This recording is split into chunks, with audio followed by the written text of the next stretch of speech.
It is 72 hours before D-Day, and James Stagg, a British meteorologist, has to report the weather to Dwight Eisenhower and all of the military high command of the Allied powers on whether or not they can launch D-Day. That is what pressure is about. And I think that this movie is really successful in terms of what it's trying to do.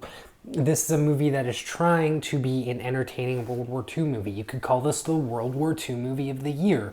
We usually at least get one of these every single year. It's different than something like an Oppenheimer or just a straight up war film. I do think it feels less necessary. The center of this movie is all about Stagg, played really wonderfully actually by Andrew Scott, to deliver some bad news to the military. And specifically, he has to face the wrath of Eisenhower, played by Brendan Fraser. There's a lot of pressure, hence the title of this movie.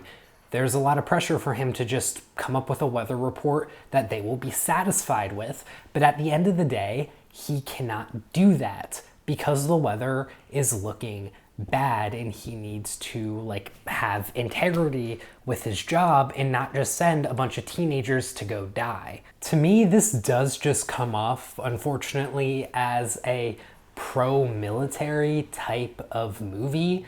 Sure, it is showing that some of the people are dickheads, but it's not really doing anything to question why this war is happening. It's not doing anything to really critically analyze the war or decisions that people are making and just how so many people are going to die and that is a bad thing. The movie ends with D-Day and it is shown as this heroic victory. And I understand that for the war it was, but there's not a strong acknowledgement to the vast amount of people that died. Yes, we see people die, but we don't see the grief of those people dying.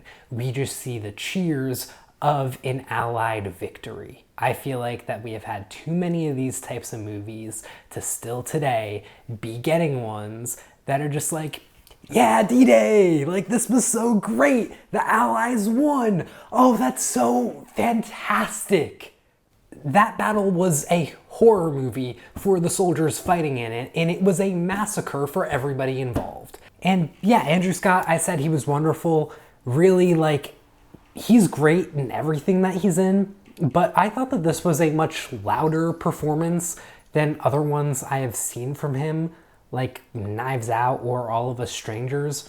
He has just certain moments of really high intensity emotions, and he carries himself so well.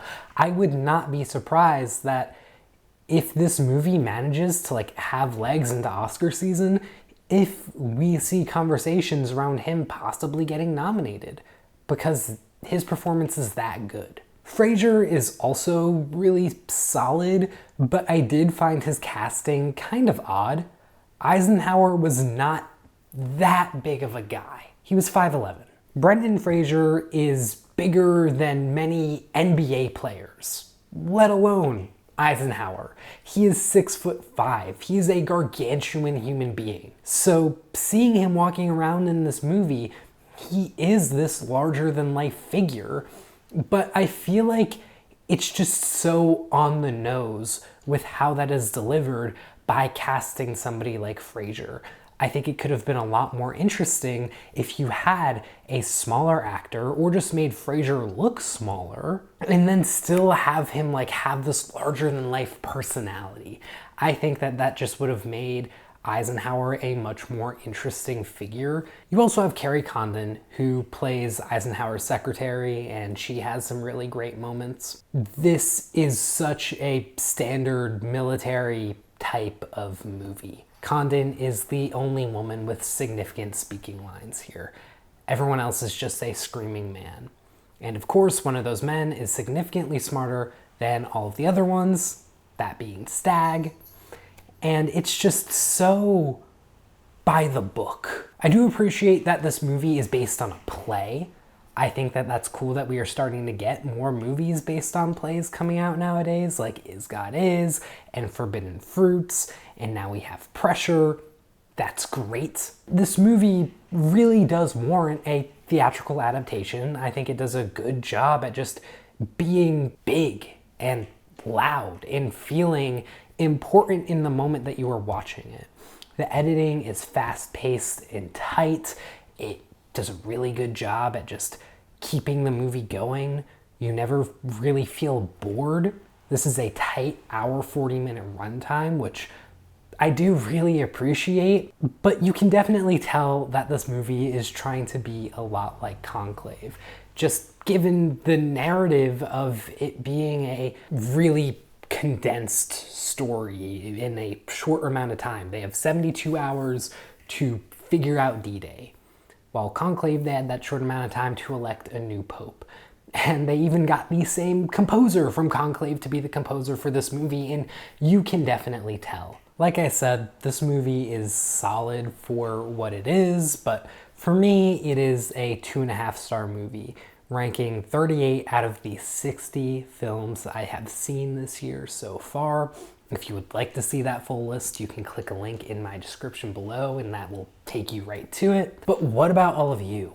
What did you think of Pressure? Please let me know in the comments down below if you've already checked it out. I would love to have a discussion about this film. A lot of you probably disagree with me because the reviews for this are looking really strong. So tell me why. And with that being said, I will see you all in the next one. Take care.